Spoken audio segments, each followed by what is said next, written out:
sentar, irmãos.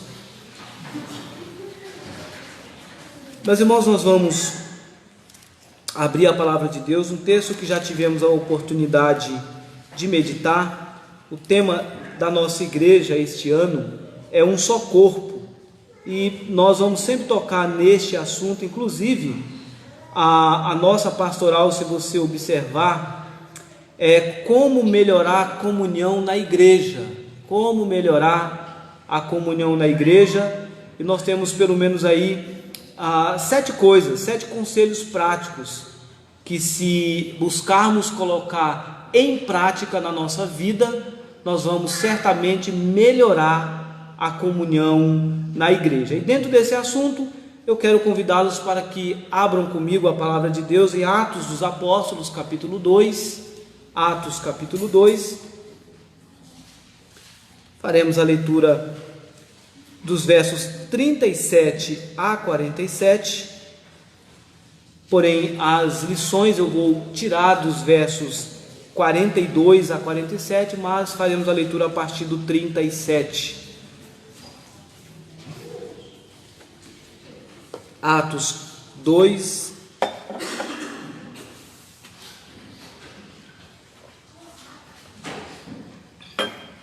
Atos dos Apóstolos é aquele texto em que há 2 momentos, né? O primeiro momento é Lucas, no primeiro volume, Lucas começou a relatar aquilo que Jesus começou a fazer e a ensinar.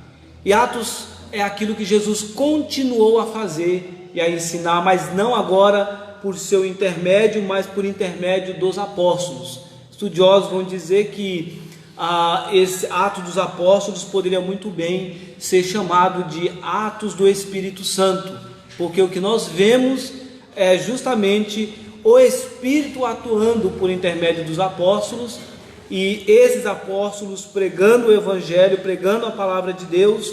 Os crentes, uma vez que entendem o Evangelho, eles avançam proclamando as boas novas de salvação.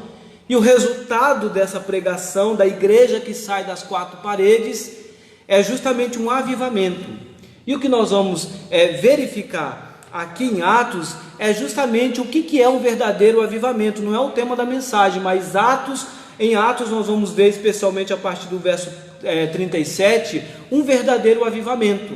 Um avivamento que não é histeria, não é algo pontual, conforme nós podemos visualizar nos nossos dias, por aí, nas diversas denominações que nós conhecemos. Então diz assim a palavra de Deus: ouvindo eles essas coisas, que coisas nós podemos olhar? Eles ouviram o discurso de Pedro a partir do verso 14 do capítulo 2, tá? O Espírito Santo desce e ali Pedro, com autoridade, começa a pregar. Então eles ouviram o que? Eles ouviram a pregação do apóstolo Pedro, do versos 14 até o verso 36. Então diz assim: ouvindo eles essas coisas, compungiram-lhes o coração e perguntaram a Pedro e aos demais apóstolos: que faremos, irmãos?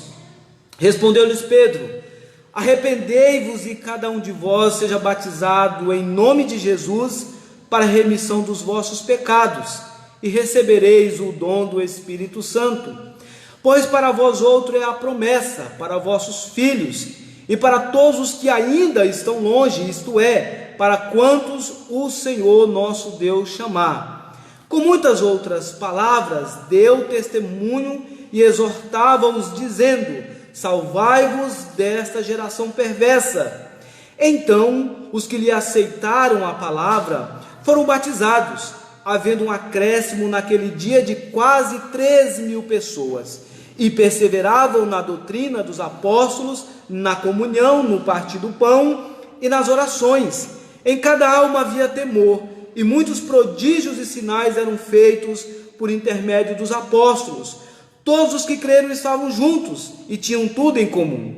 Vendiam as suas propriedades e bens, distribuindo o produto entre todos à medida que alguém tinha necessidade. Diariamente perseveravam unânimes no templo, partiam pão de casa em casa e tomavam as suas refeições com alegria e singeleza de coração, louvando a Deus e contando com a simpatia de todo o povo. Enquanto isso, acrescentava-lhes o Senhor dia a dia os que iam sendo salvos. Amém. Meus irmãos, as principais características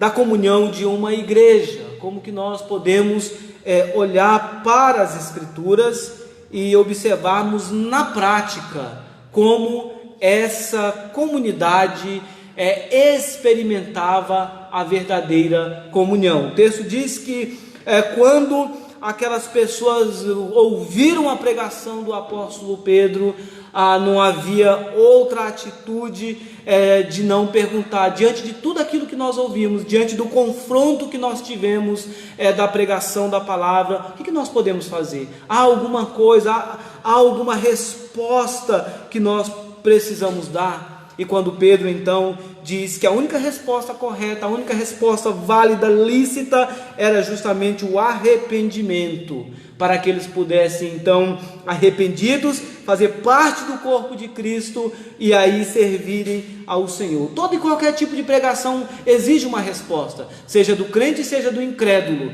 Não tem como você sair de uma exposição, de um culto, quando a palavra de Deus é pregada, e meramente você ir para sua casa e dizer: muito bem, eu ouvi mais uma pregação, que ótimo, mais um domingo, mais uma semana na igreja. É preciso que você saia de cada reunião solene dizendo: o que eu preciso fazer? Qual é a resposta que Deus deseja da minha vida a partir daquilo que eu ouvi da palavra de Deus? É assim que acontece com eles. É assim que essas pessoas então, elas são convertidas pelo Senhor, e diz o texto que quase 3.000 pessoas elas são acrescentadas à igreja. E é essas quase 3.000 pessoas que perseveravam. Essas quase 3.000 pessoas que estavam ali, portanto, buscando ao Senhor. Um grande avivamento aconteceu naquela região, naquela localidade. E obviamente que quando as pessoas elas são alcançadas pelo Espírito Santo de Deus, essas pessoas elas são trabalhadas por Deus de tal forma que elas dão respostas bíblicas em relação à própria relação com o seu irmão. Se uma coisa que nós precisamos observar hoje é justamente à luz desse texto, se de fato nós estamos pelo menos buscando experimentar aquilo que os irmãos aqui em Atos experimentavam. Obviamente, alguns detalhes a gente precisa observar. Quando a gente olha para a igreja primitiva, nós estamos falando de um ideal de igreja. Nós estamos falando de uma igreja que não é perfeita. No desenrolar da história, você também vai perceber que essa igreja passou por diversas crises, inclusive crise de comunhão, inclusive crise nos relacionamentos. Mas o que fazia com que essa igreja perseverasse, os itens constados aqui nos versos iniciais, fazia com que essa igreja rompesse a crise da comunhão para retornar à verdadeira direção. Não era uma igreja perfeita, como nenhuma igreja é perfeita, nenhuma igreja é excelente, nenhuma igreja ela tem todas as qualidades necessárias. O que a igreja precisa ser é bíblica, o que ela precisa buscar é a perfeição, mas essa perfeição não se dará aqui nesse mundo, conforme nós vamos ver durante este mês nas exposições da escola dominical. Contudo, esses irmãos eles sabiam o conceito muito bem de comunhão. Para muitos, quando se fala de comunhão, é gostar do mesmo time, por exemplo, é ter uma mesma visão em relação às preferências, a ter os mesmos gostos. Porém, quando a Bíblia, o termo para comunhão na Bíblia, ou koinonia, não se refere a isso, não se refere a preferências, não se refere a gostos semelhantes, mas quando nós olhamos para a palavra em si, comunhão, A comunhão não é uma conversa agradável entre amigos. Comunhão não é estar reunido para, como disse um palestrante certa vez, para tomar um café. Comunhão não é para ficar ali juntos, até porque hoje nós conseguimos identificar um problema na sociedade mais recorrente. Infelizmente na igreja também tem acontecido isso, nas igrejas, que é, você está dentro da igreja, você pode estar num ambiente, juntos num ambiente, mas cada um dentro do seu próprio mundo. Como? De que forma? Por esse aparelho. Pastor, acontece isso? Acontece. No nosso último almoço deu para perceber isso, por exemplo. Vários irmãos ali, mas muitos no seu mundo. É impressionante como as pessoas elas conseguem sentar do lado do outro e cada um ficar olhando no seu celular. E aí termina um evento e você fala, nossa, aqui foi um momento agradável. Será que foi? Você foi conversar com quem você normalmente não conversa? Você se dá a oportunidade de conhecer as pessoas que normalmente você não conhece? Bater um papo? Sentar do lado com quem você nunca sentou? Então veja, comunhão não é isso. Mas a palavra comunhão significa qualidades existentes em comum em relação a Deus, ao reino. Então, comunhão à luz das Escrituras não é nada do que nós vemos hoje, mas comunhão à luz das Escrituras é buscar o que nos é comum na palavra, Cristo. É olharmos para as Escrituras e entendermos que nós temos ali o que nos une, o que nos faz únicos. E aí, à luz de tudo isso, é que nós podemos então aprender quais são as principais características da comunhão de uma igreja que busca agradar ao Senhor. O verso 42 e 44 nos deixa claro qual é essa comunhão, quando vai qualificar algumas coisas que os crentes buscavam em comum.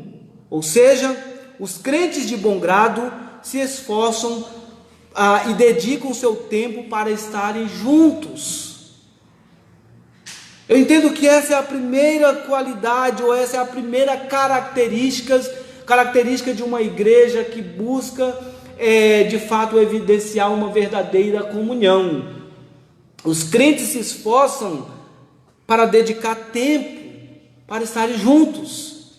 E como é que nós podemos observar aqui no texto? Há pelo menos 4 coisas nos quais os crentes da igreja primitiva, eles buscavam praticar em comum. O texto vai dizer que eles compartilhavam as suas experiências, eles oravam, eles tomavam a ceia do Senhor, eles pensavam juntos nos princípios da palavra de Deus.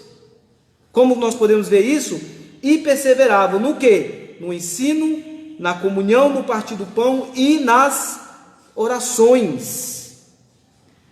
Essas coisas, essas práticas, podemos dizer, por que não, práticas culticas, práticas devocionais, era algo que era realizado pelos crentes da igreja. Lucas narra essa igreja que no seu dia a dia, nas suas atividades diárias, eles faziam com que as atividades girassem em torno do corpo, girassem em torno dos irmãos. Essa era a característica mais forte. Perseverar na doutrina, perseverar no ensino, perseverar na oração. E perceba que esse perseverar aqui não era uma perseverança à parte individual, mas era uma perseverança junto. Eles buscavam juntos vivenciarem essas coisas. Eles buscavam juntos praticarem essas coisas. Não era individualmente. Obviamente que nós precisamos ter uma vida de oração individual, isso é importante. Obviamente que nós precisamos ter um tempo em família, isso é extremamente importante. Obviamente que nós precisamos ter a prática da devocional diária, o estudo da palavra individualmente, isso é muito importante, mas isso não exime a nossa responsabilidade de estarmos juntos, de estimularmos uns aos outros, de buscarmos compartilhar daquilo que nos é comum. É impressionante que a cada dia que passa nós percebemos um cristianismo e as igrejas de modo geral justamente se afastando da comunhão. Hoje qualquer coisa é motivo de não estar mais em culto, de não estar mais em atividade. A pandemia, ela veio realçar, não apontar, porque isso estava, de certa forma, muitos crentes estavam com isso já no coração há muito tempo, mas hoje tem uma desculpa. E qual que é a desculpa hoje? A pandemia. A pandemia virou desculpa para tudo hoje. Virou desculpa para não estar mais em comunidade, virou desculpa para tantas outras coisas que muitas das vezes é contraditório. Às vezes o crente ele não tem tempo de estar na igreja perseverando no ensino por causa da pandemia, mas quando se compara o esforço que ele se dedica às coisas espirituais com aquilo que é passageiro, muitas vezes vazio, coisas de momento, ele tem tempo. Ele consegue se dedicar mais àquilo que é temporário do que com aquilo que é eterno. E talvez use até desculpas piedosas, relevantes. Mas Pedro diz que, aliás, Lucas diz que os crentes, eles tinham essa busca em comum. Em cada alma havia temor e muitos prodígios e sinais eram feitos por intermédio dos apóstolos. Todos os que creram estavam juntos e tinham tudo em comum. Novamente, eles estavam juntos. Eles estavam juntos. Eles não estavam cada um vivendo no seu mundo, na sua vida, mas eles estavam buscando vivenciar aquela obra do Espírito na vida deles de forma comum. Talvez você possa refletir nesta manhã, nessa primeira característica será que você que está me ouvindo, não só presencialmente, mas estão nos acompanhando, você tem se esforçado para estar junto? Você tem se esforçado para estar com os irmãos? E aí talvez muitos podem pensar o seguinte: eu tenho diversos compromissos. Não é desculpa. Não é desculpa. Eu não concordo com o senhor. Tá bom, então pega a sua Bíblia, leia de Gênesis a Apocalipse e você vai tirar suas próprias conclusões. O estar juntos, o estar em comunhão é imprescindível para que experimentemos a bênção do Senhor. Salmo 133 diz isso. Ali ordena o Senhor a sua bênção e a vida para sempre. Deus não abençoa a individualidade, Deus não abençoa a divisão, Deus não abençoa individualismo e egoísmo. Acho impressionante que quando as igrejas se dividem, aí abre uma igreja, outra lá, e acham que com isso Deus está abençoando. Deus não está abençoando, porque Deus abençoa um povo que está buscando servir ao Senhor juntos, não divididos. Mas uma outra característica aqui do texto é que os cristãos, eles têm prazer em ajudar os seus irmãos mais necessitados à medida das suas posses. Não é só o estar juntos, mas uma igreja que experimenta uma verdadeira comunhão se preocupa com o outro. E o se preocupar com o outro não me permitam aqui a liberdade, não é o pastor, não é a liderança formal da igreja. A igreja de modo geral, o corpo se preocupa uns com os outros. Nós não podemos, nós precisamos, se isso é o seu caso nesta manhã, É preciso haver uma luta constante para que nós não pensemos apenas em nós mesmos, nas nossas necessidades, nos nossos problemas, nas nossas vontades, nos nossos projetos. Para isso o ímpio já vive dessa forma. Obviamente que nós vivemos numa sociedade caída e nós precisamos, vivendo numa sociedade caída, viver em contramão dessa sociedade extremamente individualista e egoísta. O crente que pensa só em si, ele precisa pedir perdão a Deus. Lucas vai dizer que vendiam as suas propriedades e bens, distribuindo produtos à medida que alguém tinha necessidade. Obviamente que Lucas não está dizendo que você então precisa vender o seu carro, você precisa vender a sua casa, ou o que você tem em casa, e você então fazer uma lista dos irmãos que estão passando necessidade e começar a dar dinheiro para eles. Não é isso. Mas o princípio que Lucas está usando aqui no texto é esse princípio de você se importar com o seu próximo. A Bíblia diz que nós precisamos primeiro atender os domésticos da fé. E os domésticos da fé, você não consegue ajudar o mundo inteiro, mas aqueles que você consegue ajudar, faça. Sempre existirá pessoas necessitadas no mundo. Jesus diz isso. Mas não adianta nós querermos ser bênção no extremo quando nós não conseguimos abençoar os de dentro. Não adianta nós nos vangloriarmos muitas vezes de atendermos fora quando muitas vezes os de dentro precisam. E simplesmente o coração se torna insensível para com as necessidades, para com aquilo que é básico das pessoas.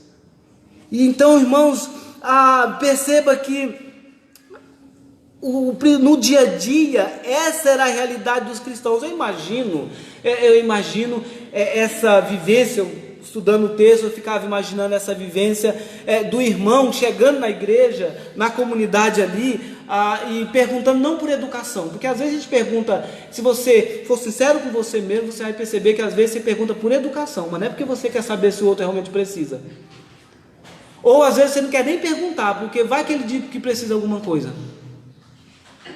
Então é melhor nem perguntar, né? É melhor você falar assim: olá, tudo bem? Graça e paz, a paz do Senhor. Mas eu imagino aquela comunidade de irmãos dizendo: meu irmão, como é que você está? Está precisando de alguma coisa? Se precisar, conta comigo. Se eu não posso, eu vou ver outras formas de alguém te ajudar. De uma igreja que tinha o essencial. E por que o essencial? Porque eles se ajudavam mutuamente.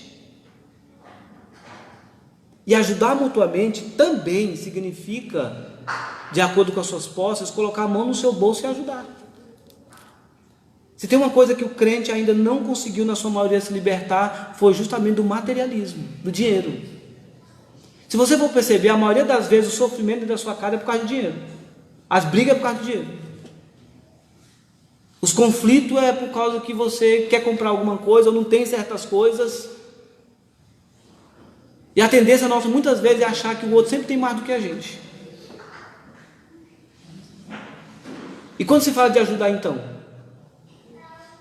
De colocar a mão no seu bolso e você ir lá ajudar alguém. Eu trabalho o mês todo para pegar o meu dinheiro, então eu não acho justo tirar R$20 para ajudar um irmão. Isso aí é mente pequena. É mesquinhez. É o crente que é duro de coração, com o coração nas posses, que não conseguiu ainda entender que o dinheiro que você tem, por exemplo, foi Deus que te deu, e que Ele também pode tirar. Texto do primeiro livro das Crônicas, capítulo 29, vai dizer: toda a riqueza vem de ti, e da tua mão te damos. eu creio que a igreja precisa, de modo geral, resgatar o ensino e entender o ensino da mordomia cristã. De entender que os bens, você é um mordomo e você está cuidando daquilo que não é seu. E que você precisa administrar com responsabilidade para a honra e a glória de Deus. Ajudar aqueles irmãos que são mais necessitados, ajudar aqueles que precisam de auxílio, não é só eu vou orar por você. Ótimo, você pode orar, mas talvez a resposta de oração seja você.